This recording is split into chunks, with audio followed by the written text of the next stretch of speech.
Bismillahirrahmanirrahim.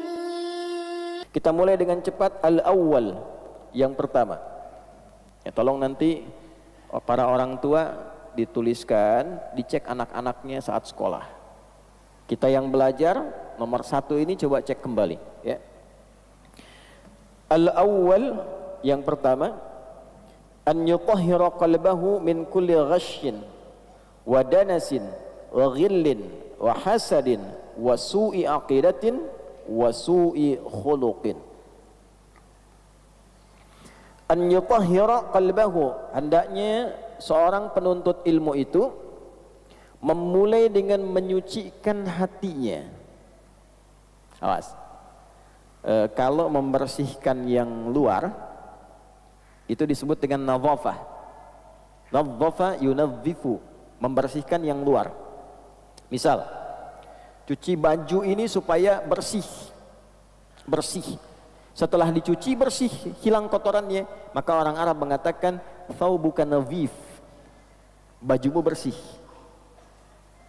Tapi kalau kita ingin membersihkan yang di dalam, yang tidak tampak keluar, ya, tidak tampak keluar, itu katanya terambil dari kata taharah namanya. Jelas? Ada urid an utahhira qalbi, saya ingin membersihkan bagian hatiku, tak nampak keluar.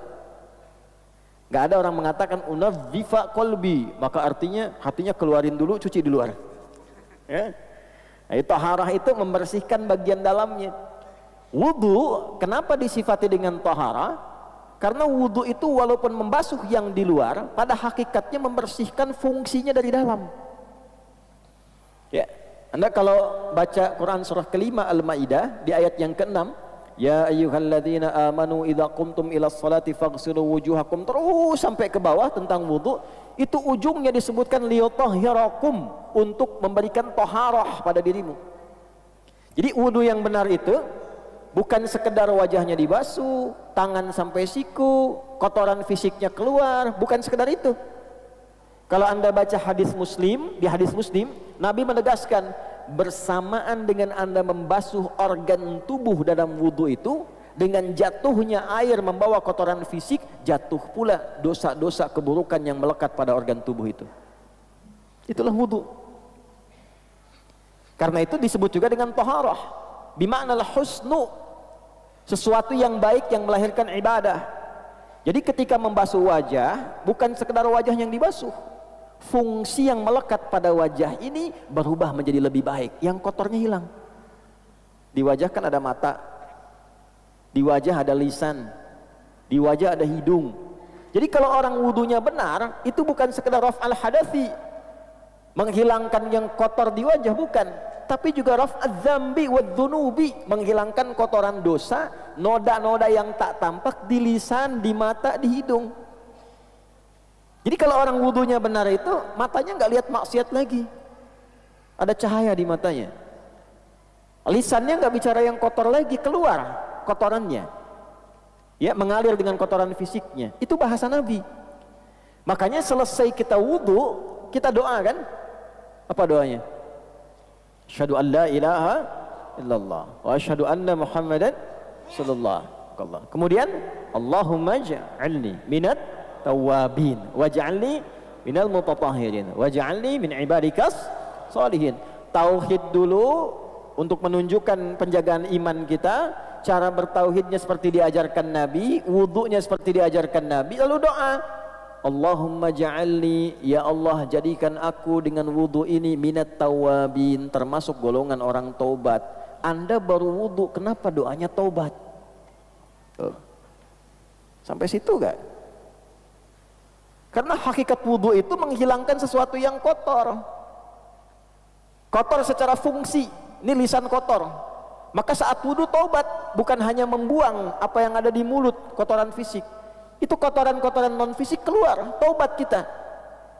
Makanya ulama sambil mengajarkan, mempraktekkan hadis yang disampaikan Nabi, sambil mengajarkan saat kumur-kumur, ya Allah jadikan lisan ini lisan yang baik, lisan sudkin fil awwalin wal akhirin. Di hati kita sampaikan itu, minta wajahnya wajah yang baik, tangannya mengerjakan yang baik-baik, Kemarin saya sampaikan di Jakarta, kenapa di ayat Quran itu tangan disebutkan sampai ke siku. Wa aydiyakum ilal marafiq. Wa aydiyakum, tanganmu sampai siku. Ila di situ lidilalati ala nihayah, menunjukkan ke ujung. Awal ke ujung, basuh dari sini ke sini. Kalau Anda basuh dari sini ke sini pun sah wudunya. Tapi dari segi mana? Afdolnya dari sini ke sini. Untuk menunjukkan apa? Untuk menunjukkan bahwa organ tangan yang biasa digunakan oleh manusia dan seringkali berbuat salah dengan organ itu, ini dari sini. Sini. Anda bikin status di Instagram kan pakai ini, bukan pakai ini. Huh? Ya kan? Nah, sampai ke situ memahaminya. Ya. Karena kajian saya disertasi itu yang terakhir itu menganalisis bahasa Al-Quran 30 juz. Dari tafsir 30 juz. Dan itu indah sekali. Ya. Nah, semuanya keterkaitan. Jadi begitu selesai kita berwudu, kita bertobat. Makanya orang yang benar wudunya pasti terjaga dari maksiat. Kenapa Nabi SAW mengatakan jaga wudu, jaga wudu, jaga wudu? Intinya dengan wudu yang benar itu menjaga kita dari maksiat. Latihan awalnya nahan batal, ya kan? Ditahan supaya nggak batal. Lama-lama terbiasa. Dan itu ketika dibawa pulang ke akhirat langsung ditandai oleh Allah. Di antara yang dibangkitkan pertama kali kata Nabi dari umatku, dia akan bangkit dengan wajah yang bercahaya, ghurral muhajjalin min atharil wudu, dari bekas wudunya. Para ulama memaknai dua. Bekas wudu yang pertama rajin wudu. Makna yang kedua, dari rajin itu terjaga anggota tubuhnya dari perbuatan maksiat. Nah, perbuatan yang menghindari dari maksiat ini, tangan tidak bermaksiat, mulut tidak bermaksiat, telinga tidak bermaksiat, itulah yang menjadikan organ tubuh bercahaya di hari kiamat. Bukan karena airnya. Jadi itulah taharah. Penuntut ilmu saat akan mulai datang ke majlis ilmu, maka para ulama menyimpulkan dari keterangan Nabi, nanti ada hadisnya. Yang pertama dilakukan adalah an yutahhira qalbahu, membersihkan, menyucikan keadaan hatinya sebelum dia menerima ilmu. Ya, saya ambil beberapa referensi. Yang pertama saya ambil nasihat Imam Waqi' dulu kepada Imam Asy-Syafi'i dari kalangan salaf yang terdahulu. Tersambung nanti ke tabi'in, ke sahabat dan seterusnya. Kata Imam Asy-Syafi'i rahimahullahu taala, syakautu waqi'an an su'i hifdhi. Saya pernah konsultasi kepada Imam Waqi' guruku tentang kurang bagusnya hafalanku. Kira-kira kalau Imam Syafi'i kurang bagus hafalannya sebagaimana ya? Mungkin titik beda sedikit dengan koma mungkin ya? Ya. Itu disebut masih kurang bagus. Karena di ilmu hadis itu kan Imam Syafi'i itu ahli hadis juga. Imam dalam fikih, imam juga dalam tafsir, imam dalam hadis. Mujtahid mutlak. Kalau mujtahid mutlak itu sudah nggak usah ditanya itu. Quran, tafsir, hadis, fikih, usul fikih dan sebagainya. Ya, di ilmu hadis itu kalau ada lupa sedikit aja, nanti turun kualitasnya. Ya, itu nanti tanda yang kedua dari 5 syarat hadis sahih. Mattasala isnaduhu binaqlil adid dhabiti anil adid dhabiti min ghairi syudzudin wala illatin qadihah. Syarat hadis sahih itu 5. Muttasil sanadnya, bersambung sampai ke Nabi sallallahu alaihi wasallam. Nah, orang-orang yang bersambung itu diteliti lagi. Satu, punya sifat adil enggak? Yang kedua, dhabit enggak? Dhabit itu kuat hafalan sehingga kalau ditanya enggak robah-robah. Ditanya sekarang, 5 menit kemudian, besok, 2 bulan kemudian, jawabannya masih konsisten sama. Beda sedikit saja, turun kualitas dari sahih jadi hasan. Hasan pertama kali diperkenalkan oleh Imam At-Tirmidzi karena perbedaan tingkat hafalan. Kata Imam Asy-Syafi'i, syakautu waqi'an, aku mengadukan kepada guruku Imam Waqi' an su'i hifdhi, akan kurang bagusnya hafalanku. Fanasahani an atrukal ma'asi bima ma'na, maka beliau menasihati aku agar berusaha terus meninggalkan maksiat. Maksiat itu kan lawannya taat. Ya. Kalimatnya belum selesai. Faqala, maka beliau berkata, al-ilmu nurun wa nurullahi la yunzalu ilal 'asi. Ilmu itu cahaya, dan cahaya Allah tidak akan ditanamkan pada hati-hati yang berisi perbuatan maksiat.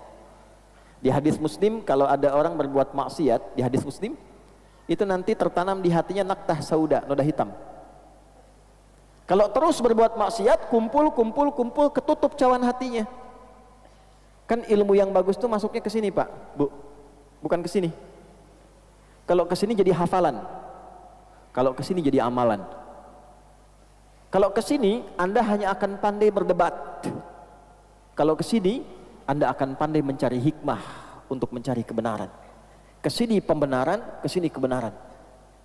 Nah, kalau hatinya tertutup seperti ini, alhamdulillah, ini. Jadi mau dimasukkan apa aja susah, balik.